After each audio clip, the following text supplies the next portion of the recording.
महाराष्ट्रावर निसर्गाचं दुहेरी संकट। एका बाजूला सूर्य आग ओकतोय तर दुसऱ्या बाजूला विजांच्या कडकडाटासह वादळी पावसाचा इशारा दिलाय। तुम्ही कोकणात असाल, विदर्भात असाल किंवा मराठवाड्यात, पुढचे 24 ते 48 तास तुमच्यासाठी अत्यंत महत्त्वाचे आहेत। कोणत्या जिल्ह्यांना येलो अलर्ट आहे, कुठे उष्णतेची लाट येणार आहे आणि कुठे पाऊस धुमाकूळ घालणार आहे, हे सगळं जाणून घेण्यासाठी हा व्हिडिओ शेवटपर्यंत नक्की पहा, कारण तुमच्या एका चुकीच्या निर्णयामुळे आरोग्यावरती मोठं नुकसान होऊ शकतं। सुरुवात करूया कोकणापासून। मुंबईकर सध्या घामानं हैराण झालेले आहेत। मुंबई, ठाणे, पालघर आणि रायगड या पट्ट्यात उष्ण आणि दमट हवामानामुळे नागरिक त्रस्त आहेत। हवामान विभागानं या परिसरासाठी येलो अलर्ट जारी केलाय। तापमानाचा पारा 35 अंशांच्या पार जाणार आहे।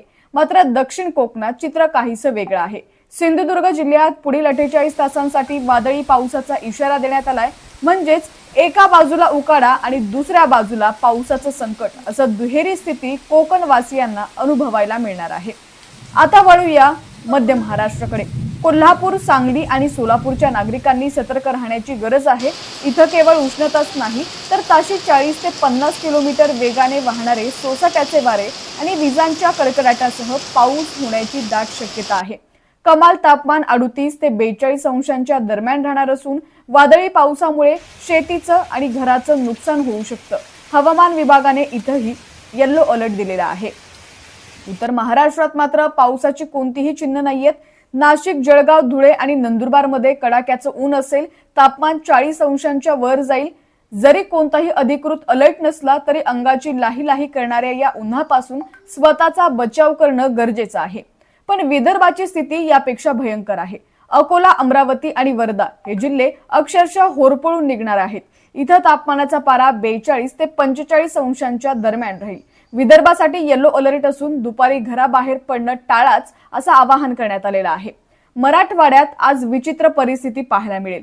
छत्रपती संभाजीनगर, जालना, परभणी आणि हिंगोलीतील उष्णतेची लाट कायम असेल, पण त्यावेळीच नांदेड, लातूर आणि धाराशिव या जिल्ह्यात पावसाचा येलो अलर्ट देण्यात आलाय। ताशी 30 ते 40 किलोमीटर वेगाने वारे वाहतील आणि तुरळक ठिकाणी विजांसह पाऊस पडेल। म्हणजेच मराठवाड्याला एकाच वेळी हीट वेव्ह आणि अनपेक्षित पाऊस अशा दोन संकटांचा सामना करावा लागणार आहे। येत्या 16 मे पर्यंत तापमानात आणखी वाढ होण्याची शक्यता हवामान विभागानं वर्तवली आहे। केवळ दिवसच नाही तर रात्रीचा उकाडा देखील वाढणार आहे। तर या काळात नागरिकांनी काय काळजी घ्यावी? जास्त पाणी प्या। दुपारी 12 ते 4 या वेळेत काम नसल्यास घराबाहेर पडू नका। सुती आणि हलके कपडे वापरा। पाऊस आणि विजांचा कडकडाट सुरू असताना झाडाखाली किंवा मोकळ्या मैदानात थांबू नका। तर महाराष्ट्रातील हवामानाची ही होती सविस्तर माहिती।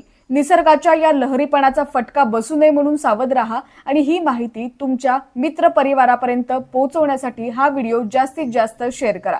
हवामानाच्या अशाच ताज्या अपडेटसाठी HPN मराठी न्यूज चॅनलला सबस्क्राईब करायला विसरू नका। सुरक्षित राहा, काळजी घ्या। धन्यवाद।